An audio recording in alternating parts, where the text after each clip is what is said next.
প্রবীরবাবু বেশ কয়েক মাস ধরেই কিছু একটা কাজ করছিলেন। উনি 3 বছর হলো রিটায়ার করেছেন। সরকারি চাকুরি ছিলেন, ভালো অঙ্কের পেনশনও পান। স্ত্রী গত হয়েছেন বহু বছর আগে। 2 ছেলেকে বড় আদরে যত্নে মানুষ করেছেন তিনি। ছেলেরা পড়াশোনা শেষ করে চাকরি পেয়ে গেছে। প্রবীরবাবু বড় ছেলের বিয়ে দিলেন খুব ধুমধাম করে। তার কিছুদিন পরেই প্রবীরবাবুর একটা নাতি হলো। ওনার মনে আর আনন্দ ধরে না। এরপর ছোট ছেলে নিজের পছন্দের মেয়ে খুঁজে বাবাকে জানালো। তিনি সেই মেয়ের সাথেই ছোট ছেলের বিয়ে দিয়ে দিলেন। বাড়িতে প্রবীরবাবু এখন নাতিকে নিয়ে বেশ সময় কাটায়। সংসারের সব খরচ প্রবীরবাবুই বহন করেন। একদিন সকালে প্রবীরবাবু নিজের ঘরে বসে কাগজ পড়ছিলেন। হঠাৎ বড় বৌমার গলা পেলেন। মাসের বাজার প্রায় শেষ, রাতে আর রান্না হবে না। বিকেলের মধ্যে বাজার না আনলে রাতের খাবারটা আর জুটবে না। বড় বউ কথাগুলো ছোট যাকে বলছে।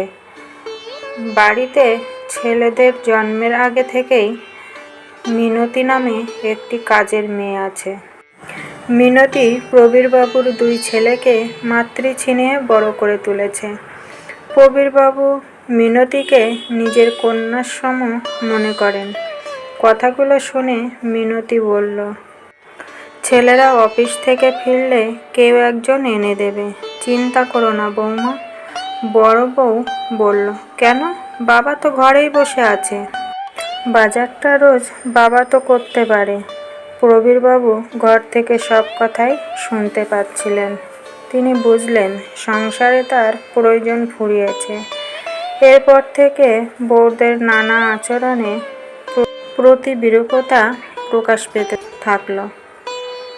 একদিন সকালে বড় ছেলে ভারী গলায় বউকে বলছে, আমার শার্টটা এখনো আয়রন করনি? বড় বউ বলল, না, সময় পাইনি। বড় ছেলে বলে উঠল, বাবা একটু করে দিতে পারেনি? সারাদিন তো ঘরেই বসে থাকে। এ কথাটাও প্রবীরবাবু ঘর থেকে শুনতে পেলেন।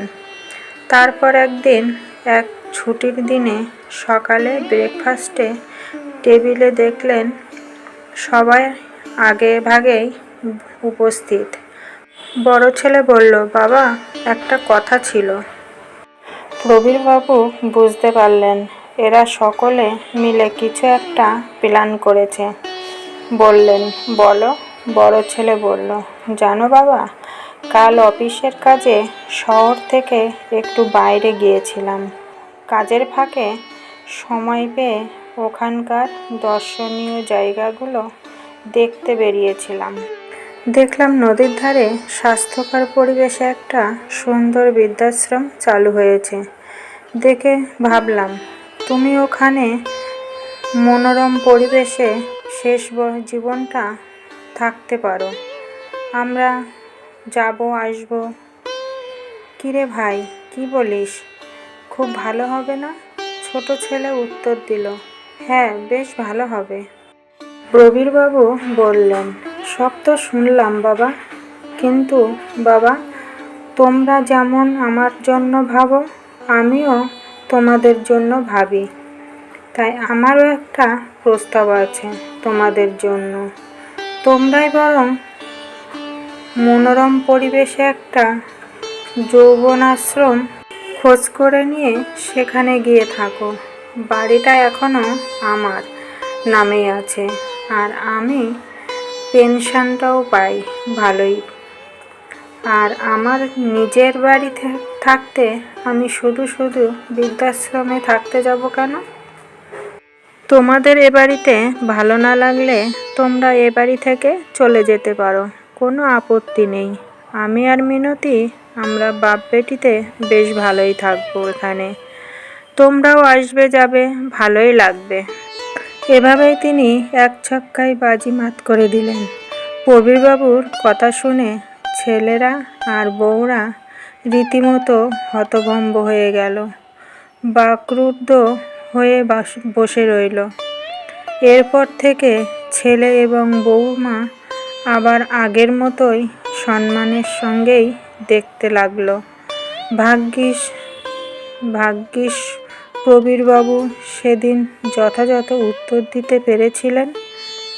দিনকাল পাল্টেছে, তাই যোগ্য জবাব দেওয়ার জন্য সবার তৈরি থাকা উচিত। এমন সন্তানদের জন্য এমন বাবার প্রয়োজন আমাদের সমাজে।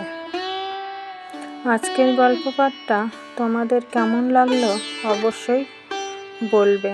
ভালো লাগলে লাইক, কমেন্ট, শেয়ার করবে, অবশ্যই করবে। আজকের মতো এই পর্যন্তই। টাটা।